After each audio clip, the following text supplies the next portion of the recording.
요한복음 16장 16절에서 24절 함께합니다. 조금 있으면 너희가 나를 보지 못하겠고 또 조금 있으면 나를 보리라 하시니 제자 중에서 서로 말하되 우리에게 말씀하신 바 조금 있으면 나를 보지 못하겠고 또 조금 있으면 나를 보리라 하시며 또 내가 아버지께로 감이라 하신 것이 무슨 말씀이냐 하고 또 말하되 조금 있으면이라 하신 말씀이 무슨 말씀이냐 무엇을 말씀하시는지 알지 못하노라 하거늘 예수께서 그 묻고자 함을 아시고 이르시되 내 말이 조금 있으면 나를 보지 못하겠고 또 조금 있으면 나를 보리라 하므로 서로 문의하느냐 내가 진실로 진실로 너희에게 이르노니 너희는 곡하고 애통하겠으나 세상은 기뻐하리라 너희는 근심하겠으나 너희 근심이 도리어 기쁨이 되리라 여자가 해산하게 되면 그때가 이르렀으므로 근심하나 아기를 낳으면 세상에 사람 난 기쁨으로 말미암아 그 고통을 다시 기억하지 아니하느니라. 지금은 너희가 근심하나 내가 다시 너희를 보리니 너희 마음이 기쁠 것이요 너희 기쁨을 빼앗을 자가 없으리라. 그날에는 너희가 아무것도 내게 묻지 아니하리라. 내가 진실로 진실로 너희에게 이르노니 너희가 무엇이든지 아버지께 구하는 것을 내 이름으로 주시리라. 지금까지는 너희가 내 이름으로 아무것도 구하지 아니하였으나 구하라. 그리하면 받으리니 너희 기쁨이 충만하리라.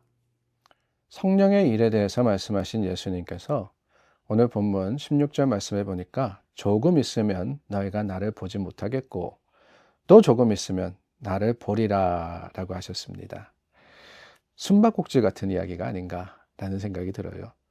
조금 있으면 보고 조금 있으면 또 보지 못하고 조금 있으면 본다. 제자들이 궁금했습니다. 이게 도대체 무슨 말씀이냐, 무엇을 말하는지 알지 못하겠노라 라고 했죠. 스승님, 자꾸 어딜 가신다 그럽니까? 아니, 가신다는 것도 가신다는 거지만 또 오신다는 것은 뭡니까? 19절 말씀해 보니까 예수님께서 아시고 말씀하십니다. 너희가 이것을 궁금해하며 서로 문의하느냐, 서로 논의하고 있느냐. 예수님의 공생애와 관련해서 저희가 나누고 있는 요한복음 16장은 이제 얼마 남지 않은 그 시점을 기록을 하고 있습니다. 예수님께서 세상을 떠날 시간이 다가오고 있는 겁니다. 그 사실을 예수님이 알았기 때문에 앞으로 일어날 일과 지금의 상황에 대해서 제자들에게 말씀하시는 겁니다. 그런데 그럼에도 불구하고 3년 동안 예수님을 따라다녔던 제자들, 여전히 바르게 알지 못하고 이해하지 못하고 있습니다.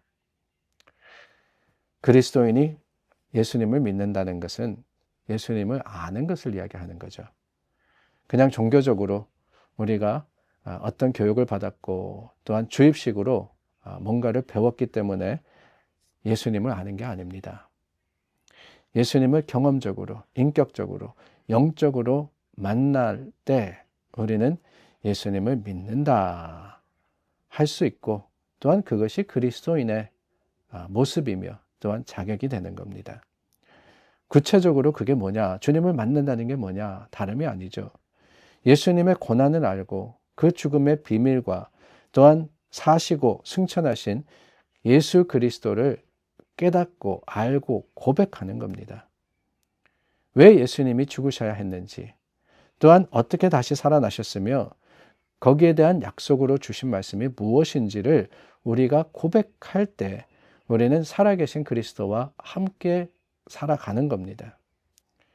16절 말씀서부터 19절 말씀 가만히 보니까 조금 있으면, 잠시 후면 이런 말씀이 반복되어서 나옵니다.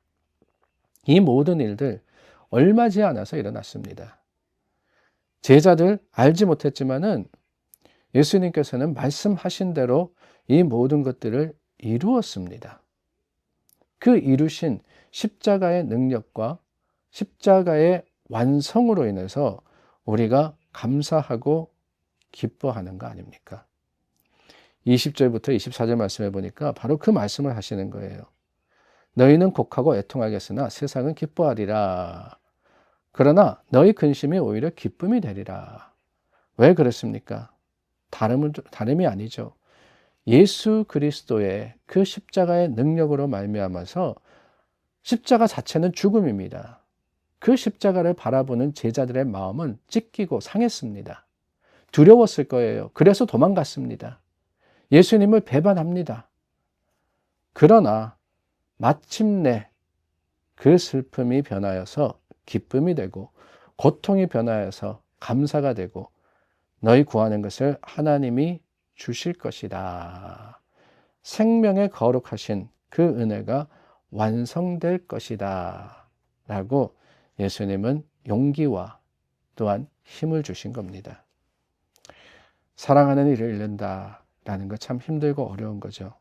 고통이며 절망이며 두려움입니다. 3년 동안 예수님을 사랑했던 자들입니다.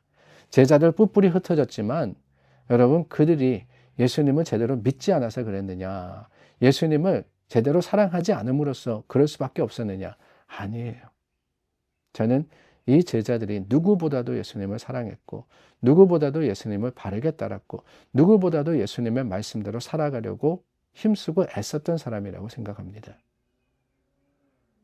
자기의 집과 가족과 모든 것을 버리고 예수님께서 나를 따르라 라고 했었을 때 떠났던 사람들 아닙니까? 우리는 감히 생각하지 못합니다. 그렇게 하지도 못할 거예요. 그만큼 대단한 사람들인데 그 예수님이 떠나신다고 할 때 어찌 두렵지 않았으며 어찌 절망되지 않았겠습니까? 그러나 여러분, 주님 오늘 말씀을 통해서 선포하십니다. 예수님 떠나시지만 제자들을 책임지시겠다고 말입니다. 나는 떠나지만 너희는 알아서 살아남으라 라고 하시는 게 아니에요. 주님, 이 슬픔이 기쁨이 되게 하시겠다라고 하신 것처럼 변함없이 성령님의 그 인도하심과 역사하심과 또한 동행하심으로써 제자들을 지키셨고, 그럼으로써 제자들이 죽기까지 예수님을 따라서 순교합니다. 고통과 아픔과 그 모든 재난과 어려움들을 극복할 뿐만 아니라 주님의 주시는 약속의 말씀을 끝까지 붙듭니다. 어떻게 그럴 수 있었느냐? 다른 게 아니죠. 예수 그리스도 안에 주신 말씀의 약속을 붙들었기 때문입니다. 지금은 고통을 당하나, 지금은 시험이 있으나, 지금은 아프고, 지금은 어렵고 힘들다 할지라도 내가 주는 약속이 있다. 주님 안에 생명이 있으며, 주님 안에 소망이 있으며, 주님 안에 세상을 이기는 힘이 있음을 제자들이 알았을 때 더 이상 세상이나 그 세상이 주는 어떤 것도 두려워하지 않게 된 겁니다. 저와 여러분 어떻습니까? 우리는 세상을 두려워하는 존재입니까? 아니면 주님의 말씀 붙들고 세상 속에서 믿음의 담대함으로 살아가는 사람들입니까? 주님 약속 제자들에게만 주신 것이 아닙니다. 오늘 우리에게도 주셨습니다. 하나님께서 선포하셨습니다. 예수 그리스도를 통해서 확증되었습니다. 주님이 죽음마저도 이기시지 않으셨습니까? 그러므로 여러분 두려워하지 마십시오.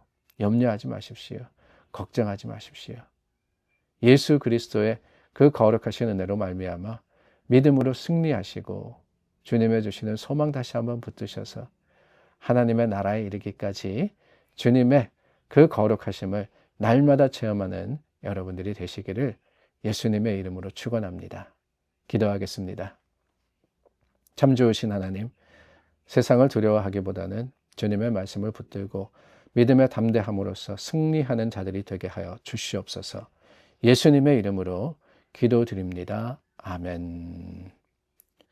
믿음과 소망, 주님의 약속의 그 풍성함을 의지하여서 오늘을 살아가시는 여러분들이 되시기를 바랍니다. 주님 그곳에 함께 하십니다. 주님 도우십니다. 주님 우리의 힘이 되십니다.